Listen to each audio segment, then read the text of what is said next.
I never should have ignored the alert. At first, I thought it was just another test, like those monthly emergency drills that no one takes seriously. But as I sat in my dimly lit living room, the air thick with the smell of old coffee and the quiet hum of my laptop, I had no idea that by the time morning came, I wouldn't be the same person. It started at 11:13 p.m. My phone buzzed violently on the wooden desk, nearly making me spill my half-empty cup. The sharp chime of an emergency broadcast alert filled the room, louder than it should have been, piercing through the silence like a siren in an empty tunnel. I squinted at the glowing screen. Emergency alert.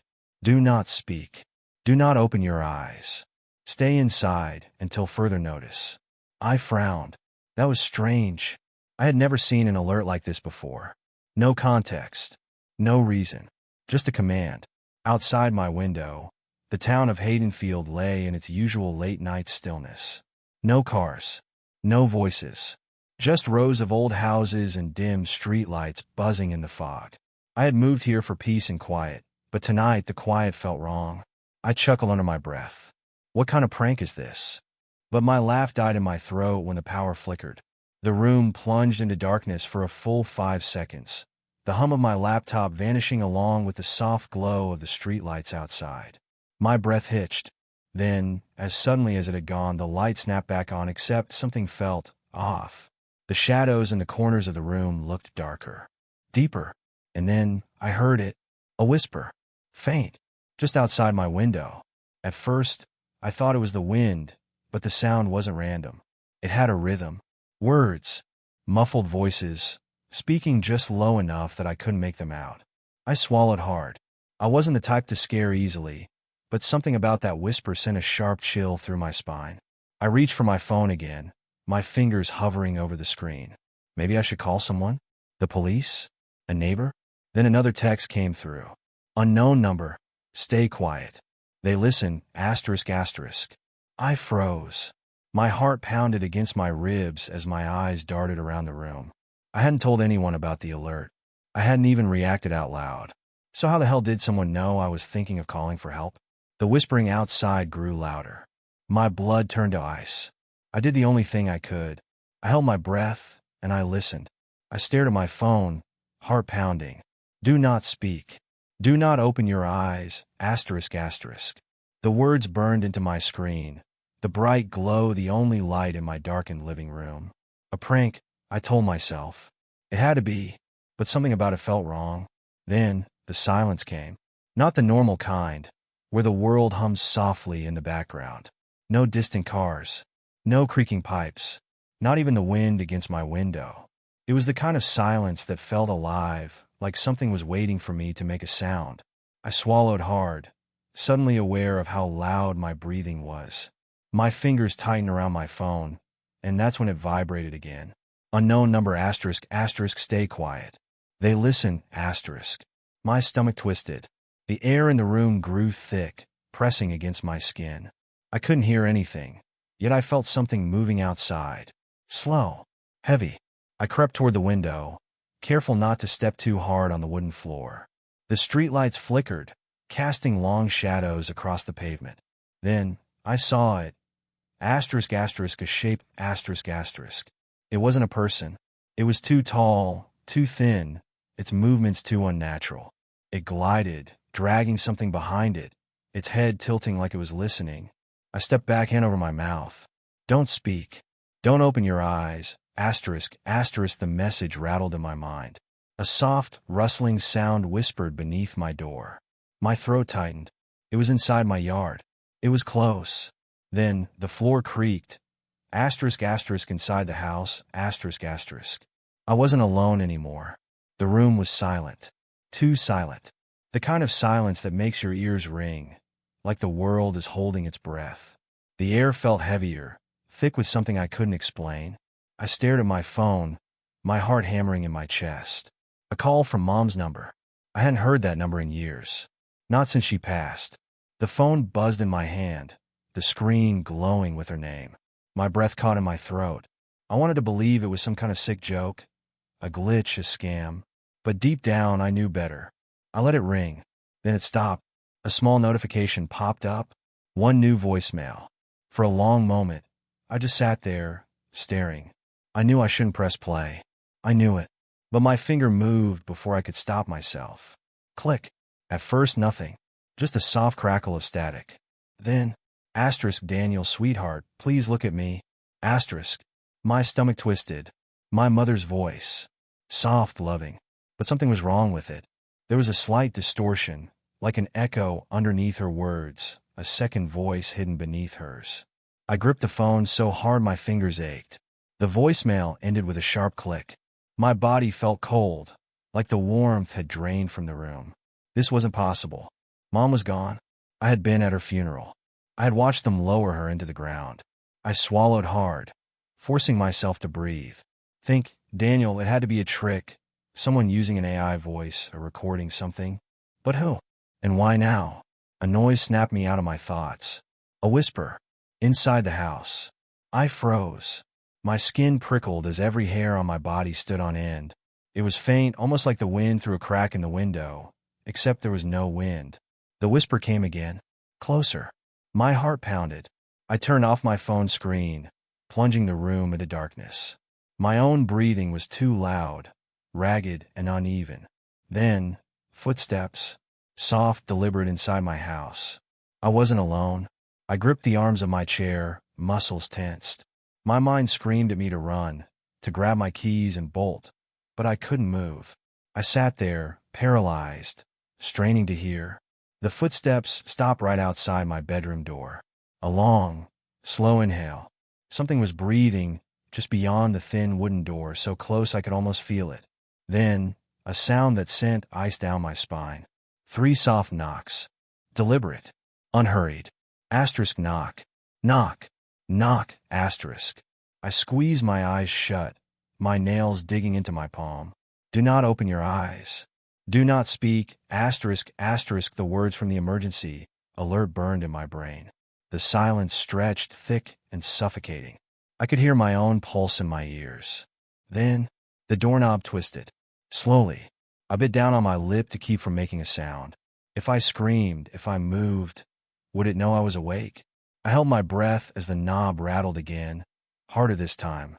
Then, mercifully, it stopped. For a few long seconds, nothing happened. No breathing. No knocking. Just silence.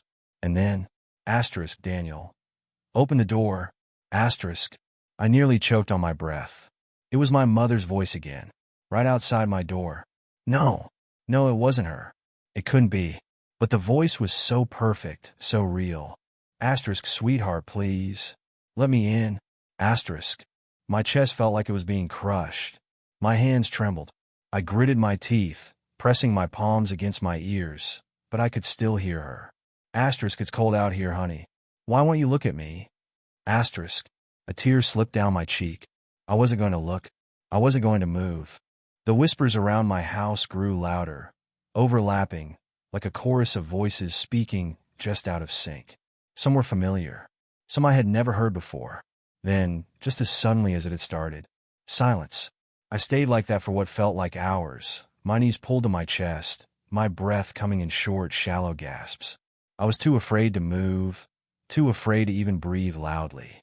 Finally, I dared to check the time on my phone. 3:42 a.m. The alert had warned me to wait until dawn. I wasn't sure I was going to make it. I sat frozen in the darkness, gripping the armrests of my chair, as if they were the only things keeping me grounded. The whispering had stopped. The silence that followed was worse. It wasn't the kind of quiet you find late at night, when the world is at rest. No, this silence was wrong, thick, unnatural, like the air itself was waiting. Then, knock, knock, knock, slow, deliberate. Each tap against the door sent a shiver crawling down my spine. I held my breath. I wasn't expecting anyone. Not at this hour. Not after the emergency alert. I clenched my fists, my nails digging into my palms. Maybe it was a mistake. Maybe it was just some clueless neighbor. But deep down, I knew that wasn't true. I knew, because whoever was at the door wasn't calling my name. They weren't announcing themselves. Just knocking. Waiting. My phone buzzed on the table beside me. The screen lit up. A message. Do not speak. I swallowed hard. My throat was dry, my tongue thick. Another buzz. Do not open your eyes. I hadn't planned to. But now, with the words staring back at me, the urge became unbearable. Knock, knock, knock, asterisk, asterisk. The same pattern, a perfect rhythm. Then, the doorknob turned. A slow, scraping sound as metal brushed against metal. It didn't rattle. Whoever was on the other side wasn't impatient. They weren't trying to break in. They were testing, seeing if I would react. I clenched my jaw and shut my eyes tighter. A faint whisper slithered through the door frame. Daniel. My stomach lurched. They knew my name. I felt a cold sweat break out on my back. My mind raced. Stay quiet. Do not move. Do not react, asterisk, asterisk. Asterisk, Daniel. Open up, asterisk. The voice was familiar. My breath hitched. It sounded like someone I knew. Someone I hadn't heard from in years. Asterisk, it's me. Don't you remember? Asterisk. The words were soft, almost pleading, but something about them was off. Like they weren't shaped by real lips, like they were being assembled, copied and stitched together from broken fragments of sound. I pressed my hands over my ears. The whispering didn't stop. It grew, multiplied. Now it wasn't just one voice. It was many, layered, overlapping, twisting into something inhuman. They spoke in unison. They spoke in my voice. Asterisk, why are you hiding? Asterisk, asterisk, you don't have to be afraid. Asterisk, asterisk, just open your eyes. Asterisk. I rocked back and forth, trying to drown it out. My heartbeat pounded in my ears. The whispering grew closer. It was no longer behind the door. It was inside my house. I felt something shift in the darkness, just inches from me. The air turned ice cold.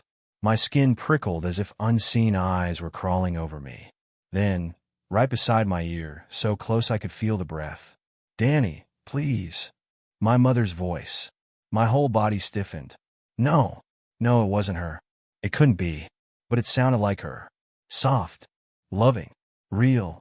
Asterisk, sweetheart. Why won't you look at me? Asterisk. Tears stung my closed eyes. My hands trembled. The thing beside me shifted closer.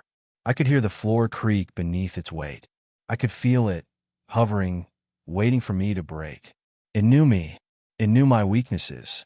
It was playing with my memories, twisting them into a weapon. I squeezed my eyes shut even harder, because if I opened them, even just for a second, I knew I wouldn't be me anymore. The silence in the room is suffocating. It's almost as if the air itself has thickened, pressing down on me, squeezing the very breath from my chest. I don't know how long I've been sitting here, my back against the cold wall, my eyes tightly shut, but it feels like hours, maybe longer. Every passing second drags like an eternity. My hands are trembling, gripping the armrests so hard my knuckles are white. My mind is racing, thoughts crashing together like thunder. But there's one thought I can't shake. Open your eyes. It's the worst kind of torment, the worst kind of temptation. To open my eyes would mean giving in. It would mean letting whatever's out there, whatever thing is lurking just beyond my vision, see me, know me, maybe even take me. I can feel it, feel its presence pressing in on me from all sides. It's close, so close. But the whispers are growing louder. I can hear them now, clearer than ever, like 1,000 voices whispering in unison. They're not just outside anymore. No, they're inside my head, creeping into my thoughts, sliding through the cracks in my mind. Daniel. I flinch, heart pounding in my chest. It's a voice I know, a voice I thought I'd never hear again. A voice I loved. Daniel, why won't you look at me? It's my mother. The same voice, same soft tone, the one that used to soothe me when I was a child. The voice I heard every night before I fell asleep. But my mother is gone. She's been gone for 10 years. I want to scream. I want to shout out, to deny this madness, but my throat is dry, and my voice feels stuck somewhere deep inside. I swallow, trying to force air into my lungs. No, I tell myself. Asterisk, no, I won't give in. It's not real, asterisk. But it doesn't stop. The voice, my mother's voice, keeps calling to me, over and over. Soft, pleading, desperate. Asterisk, look at me, Daniel. Please. Just look at me, asterisk. I grit my teeth, shaking my head, trying to block it out. But then, something changes. I can't explain it, but it's as if the very air around me has shifted. I feel a cold breath on the back of my neck. Danny. The voice isn't my mother's anymore. It's someone else's. A voice from my past. Someone I haven't thought about in years. It's her. Sarah. My childhood best friend. I don't even remember the last time I saw her face, but now her voice is here, as clear as if she were standing right beside me. Danny, don't you remember me? I can feel her presence now, like a shadow hovering just over my shoulder. Her words, soft and sweet, like they used to be when we were kids, but now they're twisted, distorted, like they've been dragged through the darkness and returned to me hollow and wrong. My pulse quickens. No, I try to block it out, to ignore it, but it's like the world is closing in. It's suffocating me. I can't breathe. I can't think. And then the whispers change again. They become something darker, more violent. I feel a sharp, cold pressure against my chest. It's as if someone is standing right on top of me, their breath hot and heavy against my skin, their presence pressing down on me like a weight. Asterisk, look at me, Daniel. Please, asterisk. I can hear the desperation in their voices now. It's not just a request, it's a demand. Something wants me to look, wants me to see. I try to swallow the lump in my throat, but it's useless. The pressure on my chest tightens, and I gasp for air. My heartbeat is a wild drum in my ears, drowning out everything else. The whispers become screams, screams of fear, of pain, of need. They're all around me now, filling my head with 1,000 voices, all calling my name, all begging me. Please, Daniel. I can't take it. I can't fight it anymore. The urge to open my eyes is too strong. I feel my eyelids fluttering, a tremor running through my body. It's like I'm being pulled, yanked against my will, like something is reaching inside me, twisting my very soul. My hands, trembling uncontrollably, reach toward my face. Please don't, Daniel. It's Sarah again, her voice so close I can almost feel her breath on my ear. It's like she's right here, right beside me. I open my eyes, just a tiny sliver of vision, just enough to catch a glimpse of the darkness around me. No. The moment I do, everything changes. The room seems to shift, twist. The shadows that once felt distant are now pressing in on me, pulling me deeper into the void. The whispers become screams. Real screams, like tortured souls begging for release. I snap my eyes shut again, my heart pounding so violently it feels like it might explode in my chest. But it's too late. I've seen it. I've heard it. I've opened the door, and now I feel it. It's here. It's waiting. It felt like time was no longer something that mattered. The clock on my wall ticked loudly in the silence, but each second seemed to drag itself out, each minute longer than the last. I tried to count them, to make some sense of it, but every time I looked at the clock, it seemed to mock me with how little progress had been made. I sat frozen in the dark. My body was stiff, so from not moving for hours. Sweat clung to the back of my neck, even though the room felt unnaturally cold, colder than it had any right to be. I pulled the blanket around me tighter, but it didn't help. The chill in the air wasn't just the cold. It was the presence of something wrong. I should have felt relief when the whispers stopped. I should have felt something like peace, but instead, all I felt was this heavy pressure pressing down on me, filling every corner of my mind. The silence after those voices felt deafening. It was like the quiet was the backdrop for something waiting just outside of my reach. I couldn't shake the feeling that something was watching me. Even though I kept my eyes shut tight, I could feel the weight of it, like invisible eyes piercing through my skin. Every time I tried to convince myself to breathe deeply, to calm down, the thought of opening my eyes flashed in my mind like a warning light, bright and insistent. My heart would race, my chest tightening with a new wave of fear. What if I opened them? What if I saw something that would take my mind forever? What if I didn't survive this? The air around me was thick, heavier now, like the room had filled with something I couldn't quite touch but could feel all the same. It wasn't just the cold, it was a presence, something I couldn't describe without sounding crazy. My instincts screamed at me to get up, to run, but my legs felt paralyzed, trapped under the weight of my own fear. I felt like a prisoner of my own thoughts, trapped inside a mind that was no longer mine to control. Then I heard it. At first, it was just a faint rustling, soft, almost like the breeze outside, but I knew it wasn't the wind. It didn't sound like the trees or the world outside. It was closer, inside my house. Something was moving around. The sound came from the hallway just outside my bedroom door, light, almost delicate but deliberate. It sounded like footsteps, only there was no one there. No one alive. Anyway, I wanted to scream, to shout, to call out, but I couldn't. The emergency alert burned in my mind. Do not speak. Do not open your eyes. Asterisk, asterisk, the message looped in my brain like a broken record. What would happen if I disobeyed? I didn't want to find out. But the footsteps, so slow, so careful, kept getting closer. They were in the hallway. I could hear the soft creak of the floorboards under the weight of whatever was out there. I forced myself to stay still. My breath came in shallow, shaky gasps. Every time the footsteps neared, I tensed, waiting for the door to open, for the thing outside to see me, to catch me. But it never came. Instead, the whisper started again, this time from all around me. They knew I was listening. At first, it was just a few words, barely more than a murmur. Daniel. I stiffened, my heart slamming against my ribs. It was my name, asterisk, asterisk, my voice, asterisk, asterisk. I squeezed my eyes shut harder, pressing my hands over my ears, as if that could block it out. But the whispers only grew louder, angrier. Asterisk, look at me. Please. Asterisk, the voice was softer now. Pleading, almost comforting. It sounded like my mother. But she had been gone for years. The way the voice cracked made my stomach churn, pulling at something deep inside me, making my throat tighten with emotion I didn't want to feel. But I couldn't open my eyes. I couldn't. The sound of the footsteps outside my door stopped.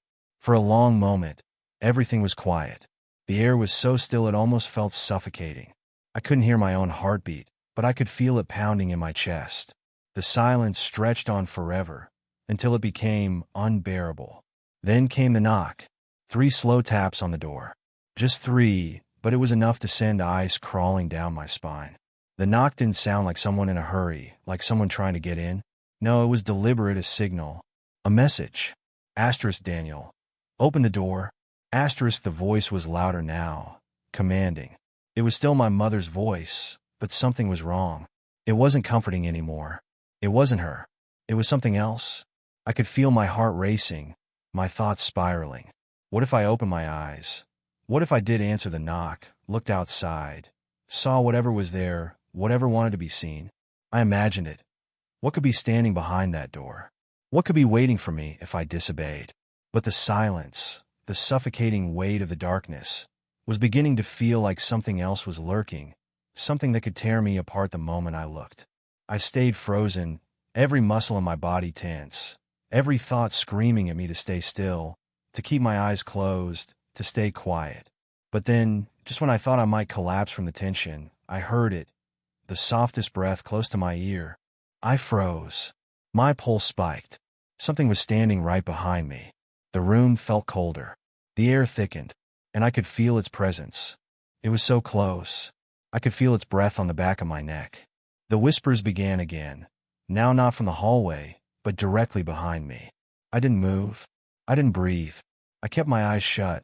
But somewhere deep inside, I knew that I was no longer alone. I couldn't open my eyes. I couldn't. The silence was deafening as I lay there, staring into the darkness, waiting for something, anything, to happen. My mind was on the edge of madness. I felt as though I'd been trapped in a nightmare for hours, unable to escape, unable to breathe. The whispers had stopped, but the pressure in the room didn't let up. My heart pounded in my chest, and the sweat on my brow felt like it could flood the room. I wasn't sure how much longer I could last, but the seconds stretched like hours.